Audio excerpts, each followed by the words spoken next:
Good morning. हम library विज्ञान, पुस्तकालय विज्ञान का वीडियो के माध्यम से लगातार अध्ययन कर रहे हैं। इसमें आज टॉपिक लेंगे हम cataloguing code, classification of cataloguing code, classification cataloguing code, वर्गीकरण सूची संहिता। वर्गीकरण सूची संहिता का इतिहास डॉक्टर रंगनाथन के साथ जुड़ा हुआ है। डॉक्टर रंगनाथन ने, जो कि ग्रंथालय विज्ञान के क्या महान आचार्य थे, उन्होंने जो वर्गीकरण सूची संहिता है, classification of classification cataloguing code CCC को 1934 में रचा था। वर्गीकरण सूची संहिता का प्रथम मुद्रित संस्करण 1934 में प्रकाशित हुआ था।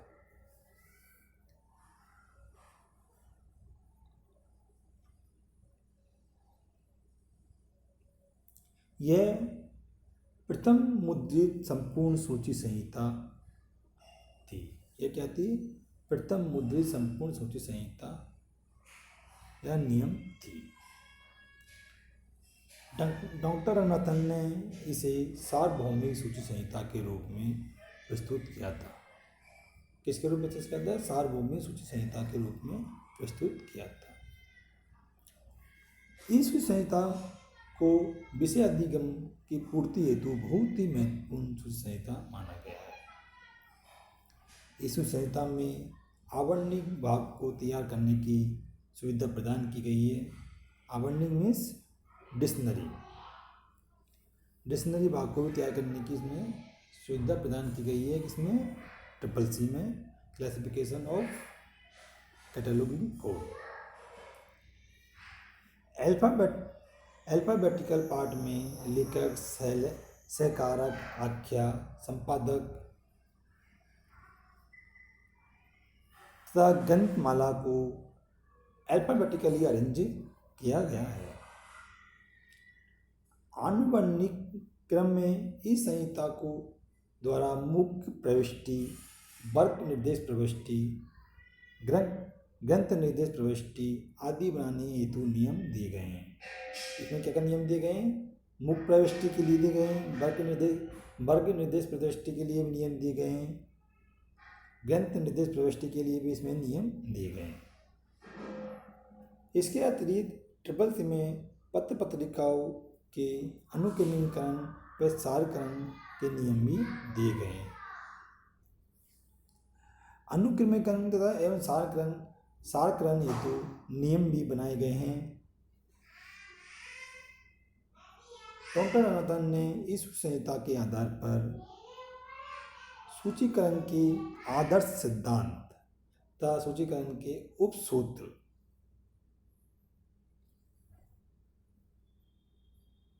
उपसूत्र दिए हैं।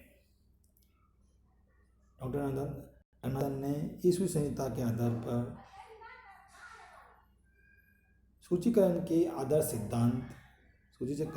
आदर्श सिद्धांत और सूचीकरण के उपसूत्र, जिनको कैनोन ऑफ कैटलॉगिंग कहते हैं, दिए हैं। जिसका उल्लेख उन्होंने अपनी पुस्तक थ्योरी ऑफ लाइब्रेरी कैटलॉगिंग 1938 में किया है। किसमें किया है? थ्योरी ऑफ लाइब्रेरी कैटलॉगिंग 1938 में किया है। थ्योरी ऑफ लाइब्रेरी कैटलॉगिंग 1938 में किया है। जिसका उल्लेख उन्होंने थ्योरी ऑफ लाइब्रेरी कैटलॉगिंग 1938 में किया है। डॉक्टर रंगनाथन ने सूचीकरण के 9 उपसूत्र बताए हैं।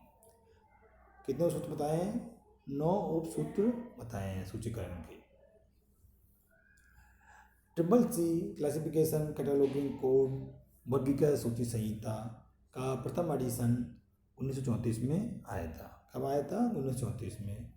1945 में इसका द्वितीय संस्करण आया था। तृतीय संस्करण इसका 1952 में प्रकाशित हुआ था। 1952 में प्रकाशित हुआ था। चतुर्थ संस्करण 1958 में प्रकाशित हुआ था। इसका नाम इन्होंने बदल के क्या कर दिया था, classified catalogue code with edition rule for dictionary catalogue code. Means चतुर्थ संस्करण में इन्होंने डिक्शनरी कैटलॉग कोड को भी ऐड कर दिया था। तो डिक्शनरी कैटलॉग कोड को CCC में कब ऐड किया गया, चतुर्थ संस्करण में क्या ऐड किया गया, 1958 में। पंचम संस्करण इसका 1964 में प्रकाशित हुआ था। कब प्रकाशित हुआ था, 1964 में पंचमा संस्करण इसका प्रकाशित हुआ था।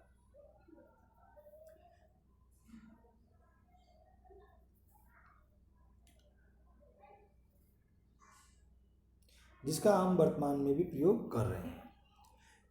इस सूची संहिता का 1964 के बाद भी संशोधन हुआ है, जो कि नील मेगनन ने किया है। नील मेगनन ने 1974 में इस सूची संहिता का संशोधन किया तथा कैटलॉगिंग प्रैक्टिस नाम से एक नया संस्करण प्रकाशित किया। कब प्रकाशित किया, 1974 में। तो नील मेगनन का भी CCC में योगदान रहा है।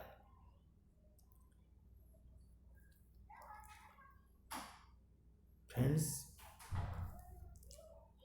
रंगनाथन ने जो CCC दी थी, CCC उसका प्रथम संस्करण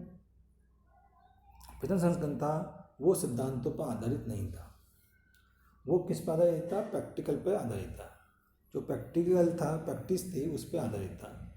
परंतु जो 5th संस्करण आया था वो पूर्णतः सूचीकरण के सिद्धांतों पर आधारित कुशल एवं सुदृढ़ सूची संहिता थी। कुशल एवं सुदृढ़ सूची संहिता थी। यह क्लासिफाइड और डिक्शनरी कैटलॉग दोनों के लिए सामान्य नियम प्रदान करती थी। किसके लिए, डिक्शनरी और क्लासिफाइड दोनों के लिए ही ये नियम प्रदान करती थी। पीरियोडिकली पब्लिकेशन की जटिलता को देखते हुए उसके नियम भी एक अलग अध्याय में दिए गए हैं। इसमें राष्ट्रीय गैन सूची, अनुक्रमिका व सारकरण हेतु भी तथा संघ सूची हेतु भी विस्तृत नियम इसमें दिए गए हैं। इस संहिता का प्रकाशक वितरक भौतिक विवरण आदि की सूचना नहीं दी जाती है।